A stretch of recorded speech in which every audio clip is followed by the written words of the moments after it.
Je suis heureux d'être devant vous aujourd'hui, entre Européens, entre Occidentaux, pour partager notre fierté d'être ce que nous sommes et notre détermination à le rester.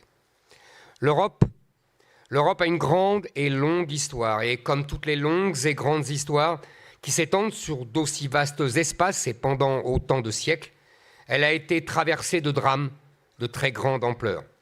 L'Europe a connu des guerres, dont le plus récemment les 2 guerres mondiales. Elle a connu des catastrophes naturelles, elle a connu des épidémies, des famines, des crises économiques, des invasions, des guerres civiles. Elle s'en est toujours remise, plus ou moins rapidement, parfois très lentement, mais toujours avec courage et avec talent. On peut parler d'une sorte de résilience européenne, d'une capacité de notre civilisation à comprendre ses erreurs et à s'améliorer en vue de progresser, encore et toujours. L'Europe est en quelque sorte un miracle. Oh, elle ne paye pas de mine. C'est le plus petit des continents du monde, coincé entre l'Asie et la mer. L'Europe n'a ni les gigantesques étendues de l'Amérique, ni les masses grouillantes de l'Asie. Elle est pourtant le cœur battant de l'aventure humaine. En quelques siècles, l'Europe a tout inventé. Le monastère, le style gothique, le chant grégorien, la lettre de change, la féodalité, le canon, l'imprimerie, la musique symphonique, la boussole, la machine à vapeur, l'électricité, le moteur à explosion, le train, le cinéma, l'avion, et j'en passe. C'est l'Europe qui, avec ses bateaux d'abord, puis ses trains, ses voitures, ses avions, a découvert puis relié le monde. C'est l'Europe qui, avec ses règles d'hygiène et ses vaccins et ses médicaments, a soigné l'humanité. C'est l'Europe qui a su penser séparément le temporel et le spirituel. C'est l'Europe qui a inventé l'individu, l'émancipant de la loi du clan et de la tribu, lui permettant d'être libre. C'est en Europe qu'est née la Renaissance, la Révolution des Lumières et la Révolution industrielle. Et à chaque fois qu'une nouveauté technique ou intellectuelle ou artistique ou politique ou économique ou scientifique était inventée dans un coin quelconque de l'Europe, c'est tout le continent qui, en quelques années, le faisait sien. L'Europe n'est pas un pays, l'Europe n'est pas une nation ni un peuple, mais c'est bien une seule et même civilisation forgée par le judéo-christianisme et l'esprit gréco-romain. L'Union européenne n'a même pas un siècle, mais notre Europe a plus de 2 millénaires. Ceux qui se reconnaissent dans cet héritage, se l'approprient et veulent le perpétuer sont des Européens. Tous ceux qui ne s'y reconnaissent pas sont d'une autre civilisation. Notre continent est extrêmement âgé, oui. Ses racines philosophiques, politiques, juridiques, religieuses plongent dans une antiquité qui a plus de 2000 ans. Mais étrangement, elle semble toujours jeune. De l'Égypte de Cléopâtre, il ne reste que des ruines. Mais de la Rome de César, il reste une vision du monde qui, à bien des égards, est aujourd'hui encore actuelle. Nous continuons à nous nourrir de la pensée de Sénèque, de Marc Aurèle et de Cicéron. Et c'est encore plus vrai d'Héraclite, de Socrate ou de Platon, même parfois sans nous en rendre compte. Malgré toutes ces souffrances, malgré toutes ces épreuves, malgré les nombreuses fois où l'on a cru qu'elle était perdue, notre civilisation semble avoir quelque chose d'immortel. Et pourtant, l'Europe contemporaine entre dans une nouvelle crise et chacun sent confusément qu'elle pourrait être la dernière. Quelle est cette crise qui pourrait s'avérer plus profonde, plus grave, plus déterminante que toutes les précédentes?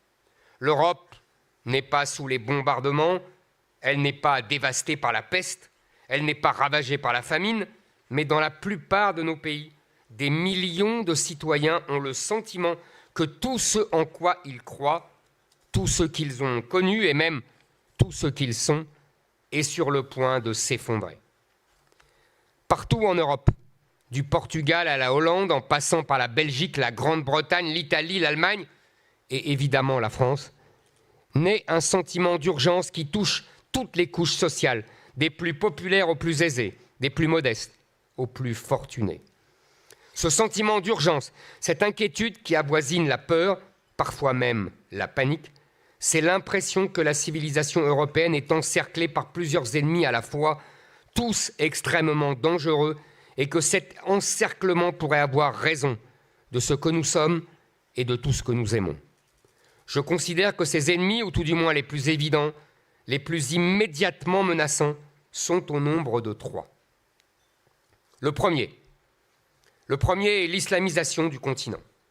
Une religion qui entend régenter tous les aspects de la vie, partout où elle devient suffisamment puissante pour peser et changer, jusque dans ses moindres détails, nos quotidiens, dans ses aspects vestimentaires, éducatifs, culturels, alimentaires, etc.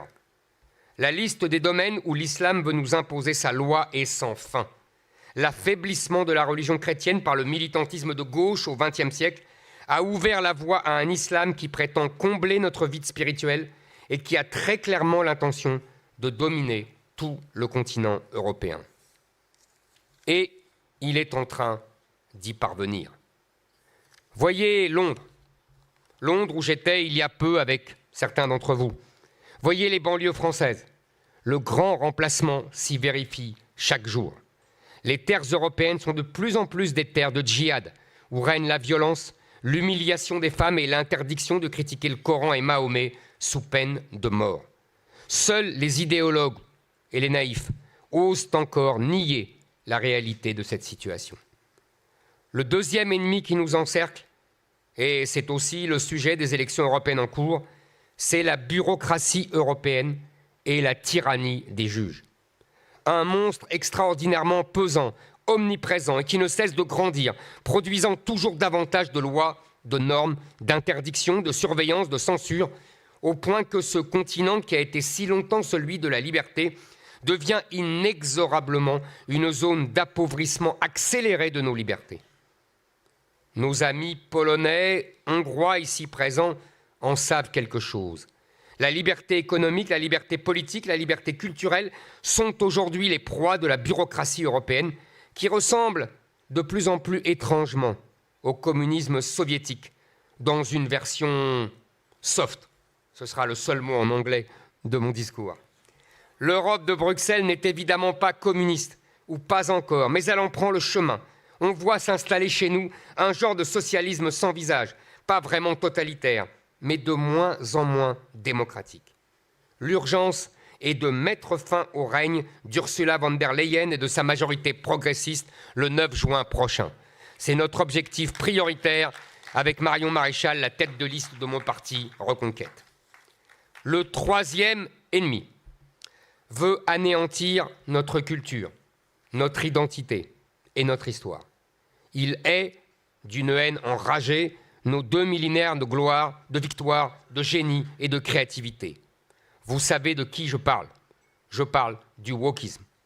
Une idéologie extraordinairement bête, vide, inintéressante, mais d'une agressivité et d'un entêtement absolu. Il n'y a pas un seul élément de notre civilisation qu'il ne veuille détruire. Tout ce que nous sommes lui est insupportable. Tout ce que nous sommes doit disparaître dans un immense autodafé. Le wokisme est grotesque, mais il est immensément dangereux car il influence massivement les médias, les artistes, les institutions, et il est devenu le nouveau visage de la gauche européenne. Et pas seulement européenne, nos amis américains voient hélas de quoi je veux parler. Même s'ils pourraient trouver dès le mois de novembre la force de lutter contre tous ces woke.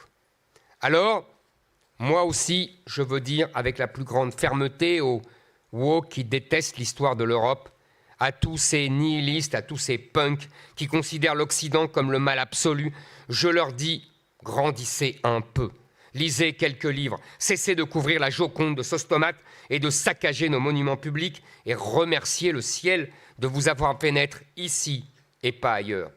Vous êtes des enfants mal élevés qui cassaient les magnifiques jouets qu'on leur a offerts. Aucune autre civilisation n'a été aussi brillante, aussi créative, aussi admirable que la nôtre. Non, aucune.